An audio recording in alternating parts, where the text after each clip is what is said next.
Brother Phil and Brother JC, salamat na naging part ka ng DBS ng SQU Men at nagpapasalamat kami sa mga na-share niyo sa amin kahit sandali lang at yon sa pag-alis niyo yun ma-miss namin kayo din at yon ang prayer namin ay magkaroon kayo kaagad ng church na kung saan kayo makaka-attend.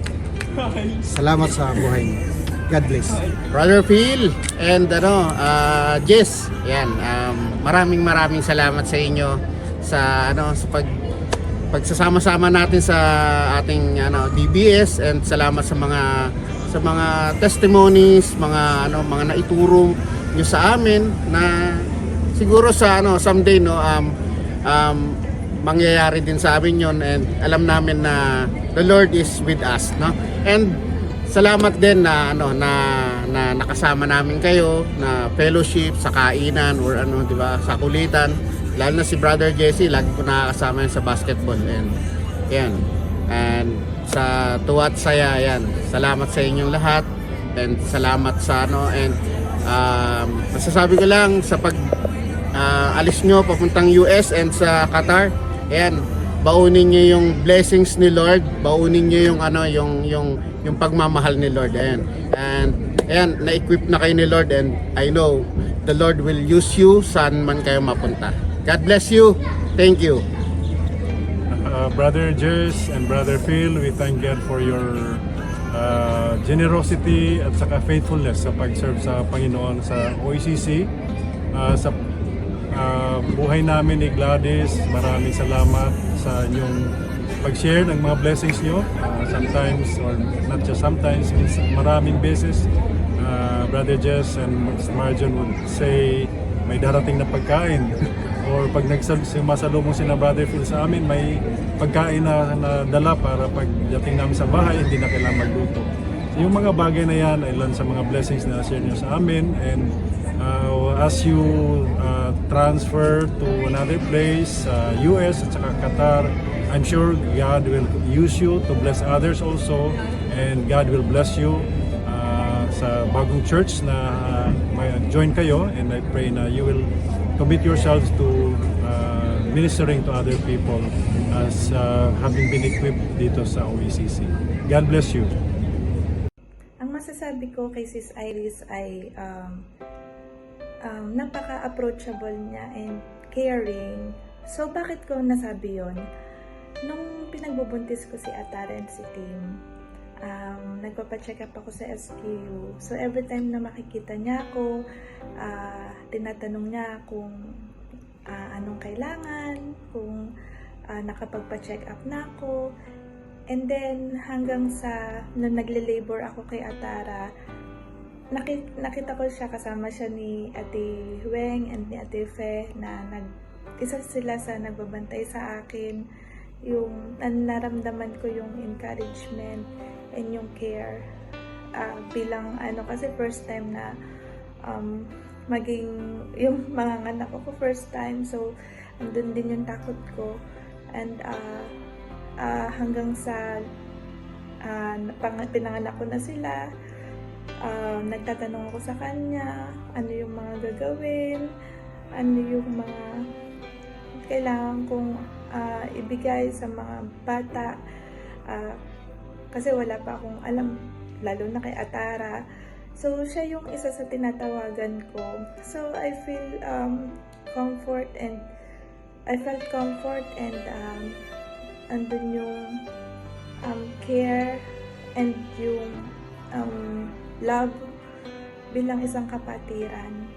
And nagpapasalamat ako sa Panginoon dahil pagpapala kayo sa akin at sa aming family, and alam ko sa mga nakapaligid sa inyo. And nawa po ay maging patuloy kang pagpapala kahit saan man kayo dalhin ng Panginoon. Kayo ni na Brother Phil, Zola, and Zion. Mag-iingat kayo, and God bless you all. Thank you.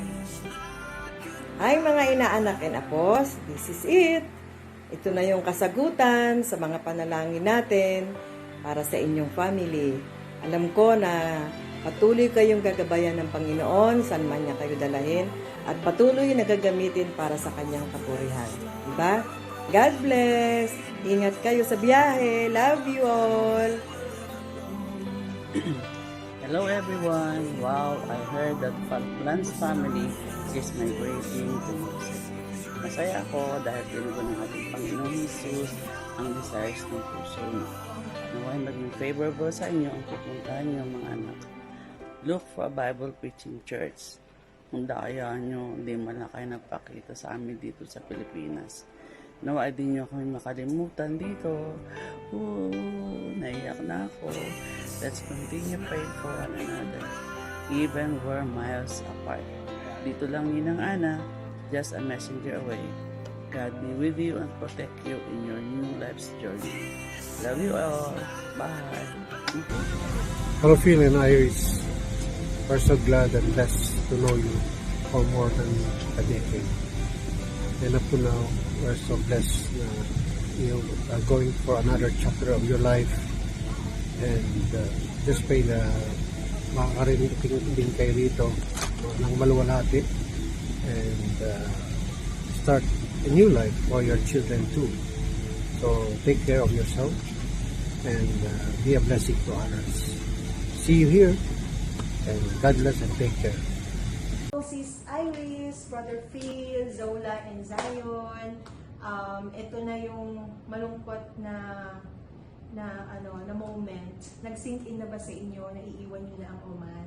I know na excited kayo sa new life and new journey and new place na pupuntahan niyo, but deep inside na malungkot kayo kasi mamimiss niyo talaga ang Oman, ang OECC at lahat-lahat siyan. But we're so, kahit kami malungkot na mababawasan na naman ang Al-Qudsib group, but I know that meron naman mga papalit dyan. And we're so happy na God answered your prayer, your heart desire in His perfect time talaga. Ang prayer lang namin is yung smooth processing ng mga papers, tickets, transition nyo, yung adjustment nyo. I know na hindi madali, but by God's help, malalampasan nyo yun and makakayanan nyo yun lahat.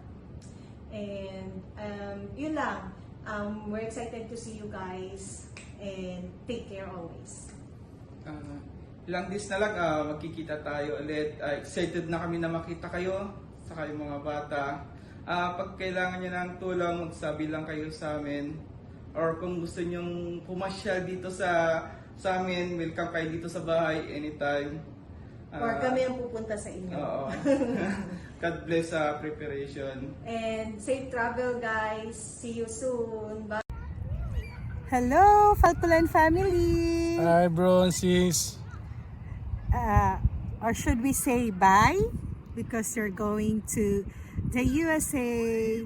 Anyway, we are praying for your success there. Remember that God is always with you wherever you are.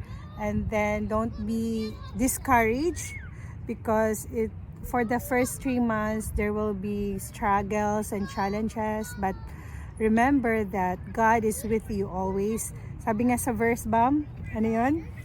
Sa Jeremiah 29:11, for I know the plans that I have toward you, said the Lord, thoughts of peace and not of evil, for you to have an expected end. Yes. So you will be great, you will be okay there, and see you when we have the chance, at least mas malapit. Hopefully mas mura yung ticket. But anyway, lagi kaming nandito, hindi naman kami nawala. Let's keep in touch kahit nasan man kayo or kami. And we pray na makahanap kayo ng friends turned family like what we have there in Oman. So, God bless you always, Falkland family. We miss you and we love you. Sure na ba kayo na alis kayo dyan, bro and sis? Kasi kami babalik Kasi na. hindi kayo mamimiss ng Oman. Kayo ang makakamiss sa Oman. For Yan. sure. Yan. But anyhow, yeah, God bless sa inyo sa next journey nyo. We are confident that God will always be with you sa inyong family. At yun, fear not, sabi pa ni Lord, He will guide you sa bago nyong place.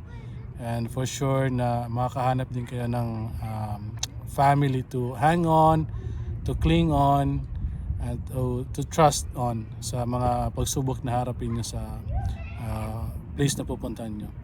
God bless you, Falcoland family, at we're gonna see you soon. Yeah. Wow. Like it. Alright, bye. Bye. Lola is nice. It's good. A bit childish sometimes, but she's very nice. She's a good friend. Lola is a little bit like annoying, but she's like kind. Lola is so pretty, and yeah, that's why she is a good friend.